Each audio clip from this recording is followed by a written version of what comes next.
નમસ્કાર વિદ્યાર્થી મિત્રો, મારી ચેનલમાં આપ સૌનું હાર્દિક સ્વાગત છે। આજના વિડીયોમાં આપણે ધોરણ 6 વિષય ગણિત પ્રકરણ 1 સંખ્યા પરિચય તેનું સ્વાધ્યાય 1.2 તેનો દાખલા નંબર 3 અને 4 જોઈશું। દાખલા નંબર 3 છે, ચૂંટણીમાં સફળ ઉમેદવારે 5,77,500 મત અને તેમના નજીકના પ્રતિસ્પર્ધીએ 3,48,700 મત મેળવ્યા હતા। સફળ ઉમેદવારે કેટલા મતોની સરસાઈથી ચૂંટણી જીતી? તો જો ચૂંટણી યોજાઈ હતી, ઇલેક્શન, બરાબર, એમાં પ્રતિસ્પર્ધી ઊભા હતા, એમાં સફળ ઉમેદવાર એટલે કે જે જીતી ગયું હોય, જે ચૂંટણી જીત્યું હોય તે, એણે કેટલા મત મેળવ્યા હતા? 5,77,500 અને એનો નજીકનો પ્રતિસ્પર્ધી એટલે કે એના પછીના નંબરનો જે હોય પ્રતિસ્પર્ધી એટલે જે ચૂંટણીમાં ઊભા રહ્યા હોય તે, એણે મેળવ્યા હતા 3,48,700। તો એવું કહે છે કે સફળ ઉમેદવારે જે જીત્યું હતું એણે કેટલા મતોની સરસાઈથી ચૂંટણી જીતી, એટલે આના કરતાં એણે કેટલા મત વધુ મેળવ્યા। સરસાઈ એટલે માર્જિન, એ બે વચ્ચે કેટલો તફાવત હતો મતોનો જેથી આ ઉમેદવાર જીતી ગયો। તો આવું આવે, કેટલા વધુ કેટલા ઓછા, બરાબર, કેટલા વધારે મેળવ્યા, કેટલા મતોની સરસાઈથી, એવું આવે એટલે બાદ બાકી આવે, કેટલા વધુ કેટલા ઓછા એવું બધું આવે એટલે બાદ બાકી આવે, બરાબર। તો બાદ બાકીમાં સૌથી પહેલા ઉપર આવે મોટી સંખ્યા, તો આપણે લખીશું 5,77,500। આટલા મત કોણે મેળવ્યા હતા? તો આપણે લખીશું સફળ ઉમેદવારના મત, બરાબર, આટલા મત એણે મેળવ્યા હતા।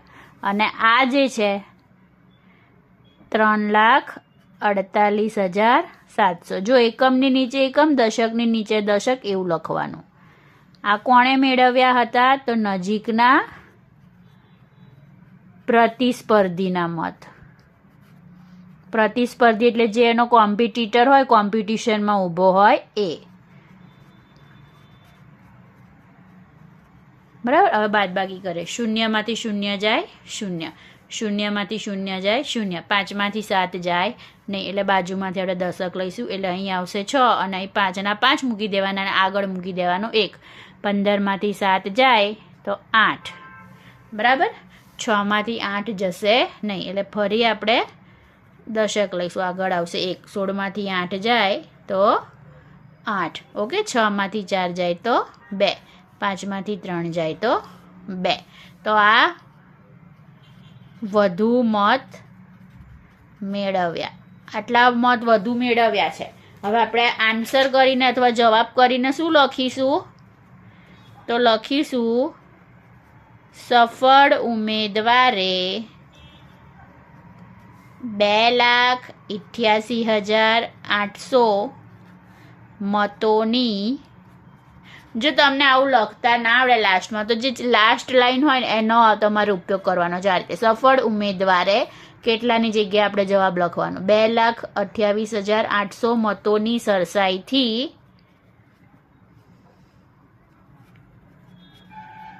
ચૂંટણી જીતી, ઓકે। હવે નેક્સ્ટ ક્વેશ્ચન જોઈએ આપણે, તો 4 નંબર છે, કીર્તિ બુક સ્ટોલે જૂન મહિનાના પ્રથમ સપ્તાહમાં 2,85,891 રૂપિયાના પુસ્તકો વેચ્યા અને મહિનાના બીજા સપ્તાહમાં 4,768 રૂપિયાના પુસ્તકો વેચ્યા હતા, બરાબર। 2 અઠવાડિયા મળીને કેટલું વેચાણ થયું?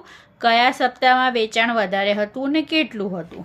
તો એક બુક સ્ટોલ છે, જૂન મહિનાના પહેલા વીકમાં, પહેલા અઠવાડિયામાં આટલા રૂપિયાના પુસ્તકો વેચ્યા અને બીજા વીકમાં આટલા રૂપિયાના પુસ્તકો વેચ્યા। હવે એના પરથી આપણે આ દાખલામાં 2 ગાણિતિક ક્રિયાઓ કરવાની છે। પ્રથમ કઈ છે? તો 2 અઠવાડિયા મળીને કેટલું વેચાણ થયું, એટલે મળીને કેટલું, કુલ વેચાણ કહે છે, બરાબર।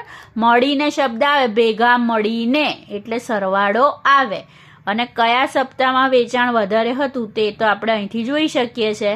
અને કેટલું વધારે, મેં તમને કહ્યું કેટલું વધારે કેટલું ઓછું, તો બાદબાકી આવે. તો પહેલાં આપણે પહેલું કરીએ, બરાબર. શું છે? 2 અઠવાડિયા મળીને વેચાણ. 2 અઠવાડિયા મળીને વેચાણ. તો જો પહેલા અઠવાડિયામાં કેટલું છે, તો આપણે લખીએ 2,00,000, આવું અલ્પવિરામ આમાં નહીં કરવાનું, 2,85,891.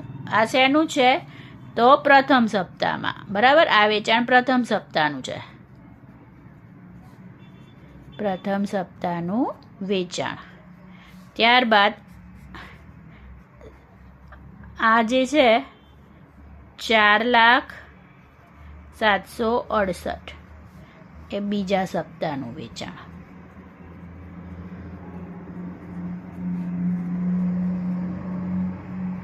ઓકે, હવે આપણે આનો સરવાળો કરીએ. 9, 8 ને 1 9, 9 ને 6 15, 15 નો 5 વધી 1, 7 ને 1 8 ને 8 ને 8 16, 16 નો 6 વધી 1 6, 8, 2 ને 4 6, બરાબર. તો આ શું લખીશું આપણે? કુલ વેચાણ. હવે આપણે અહીંયા આન્સર લખવાનું કે 2 અઠવાડિયા, આમ નીચે લખવાનું, બરાબર. 2 અઠવાડિયા મળીને 6,86,659 રૂપિયાનું વેચાણ થયું, બરાબર. હવે આપણે નેક્સ્ટ જોઈએ. અહીંયા આપણે આ દાખલો કરી દઈએ છે, બરાબર.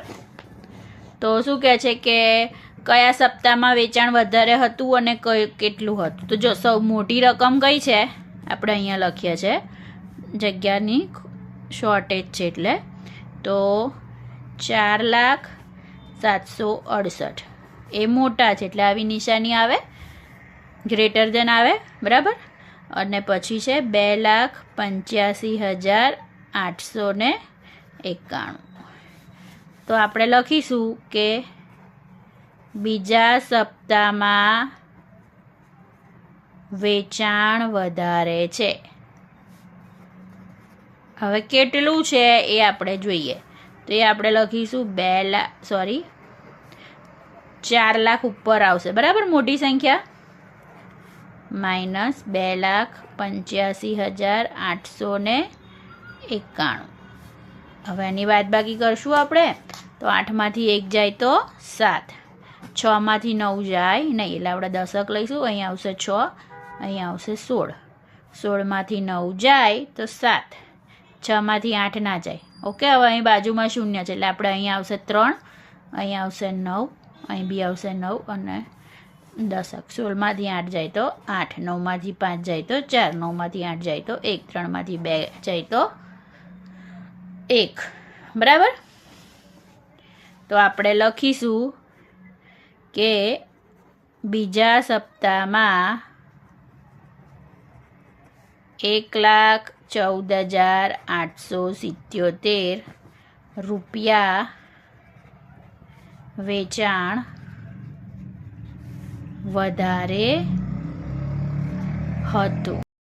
ઓકે, જો અહીંયા છે ને આપણે અહીં લખી દઈએ કે બીજા સપ્તાહ, આ વેચાણ આપણે રહી ગયું લખવાનું, અને આ